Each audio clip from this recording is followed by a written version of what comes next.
এখন বাজে প্রায় সকাল 8টা, আর এর ভিতর সূর্য মামাতার রূপের ঝলক দেখাইতেছে।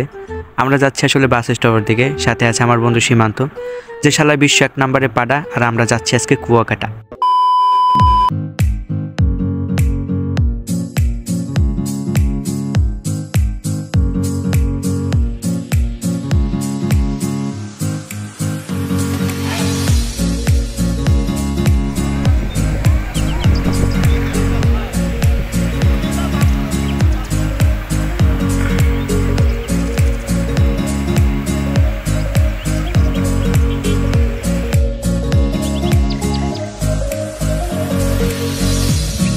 রাস্তার ফ্রি ধুলাবালি আর বাসে ঝাক্কাঝাক্কি খেয়ে প্রায় 2 ঘন্টার ভিতর আমরা পৌঁছে গেলাম কুয়াকাটায়।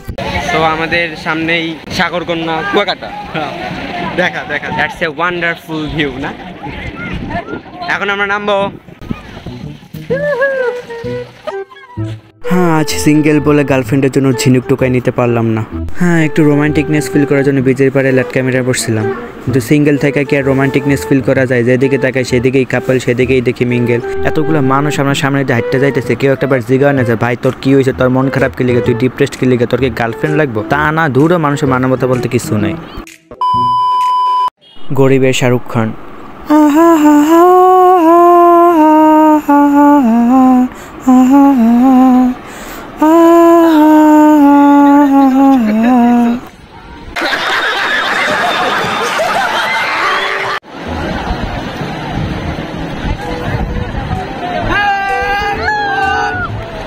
বাইরে ভাই লাফালাফি ঝাপাঝাপির ঠেলায় শোলে আর কোনো এনার্জি নেই। কই মুঝে খানা দে দো ইয়ার, মুঝে ভুক লাগি হে, খানা খানা মুঝে খানা চাহিয়ে। তবে অনেস্টলি এখানে খাবারের স্বাদ ততটা ভালো ছিল না, মানে যতটা এক্সপেকটেশন ছিল ততটা টেস্টি না। রেস্টুরেন্টগুলোর থেকে কুয়াকাটার ফুটপাতে যে হোটেলগুলো বসে ওখানকার খাবার বেশি টাটকা এবং বেশি স্বাদ হয়। কি সাক্ষ্য প্রমাণ আছে তোমার কাছে? এখানে একটা মজার বিষয় হচ্ছে, আমি সীমান্তকে বারবার নিষেধ করছি ভাই এই ক্যামেরাম্যানদের থেকে 100 হাত দূরে থাক, এরা দুনিয়ার বাটপার, দুনিয়ার ক্যাচাল করে, তো নিজের ফোন থেকে যতটুকু সম্ভব ভিডিও বা ফটোশ্যুট কর, এবং আমি তাই করছি। কিন্তু আমার কথা শুনে নাই, পাকনামি করে গেছে ফটোশ্যুট করতে এবং পরে ক্যাচাল হয়েছে, এবং আমি খুব খুশি কারণ আমার কথা শুনে নাই। তো বেশি পাকনামি করলে যা হয়। তো আপনারা সবাই কুয়াকাটা আসলে সাবধান থাকবেন, কারণ এখানে ক্যামেরাম্যানগুলো দুনিয়ার ফাজে।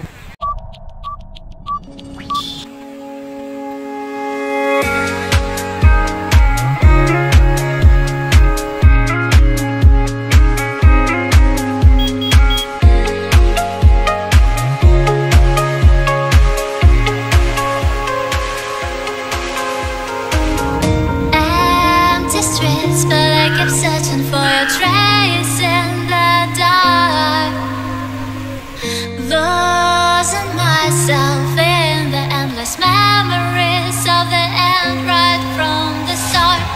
You're an obsession in my head, I can't forget your eyes. A few moments later. Kuakata 0 point বা মেইন পয়েন্ট থেকে 10 থেকে 15 মিনিট পূর্ব দিকে হাঁটলে এই ঝাউবনটা পাওয়া যায়। তো এখানে হচ্ছে কি জনগণের সংখ্যা খুবই কম, আর সমুদ্রের আর কি আসল সৌন্দর্য এখানে আসলে পাওয়া যায়। একদম নিরিবিলি, কোনো ঝইঝাপটা নেই, কোনো মানুষজন নেই।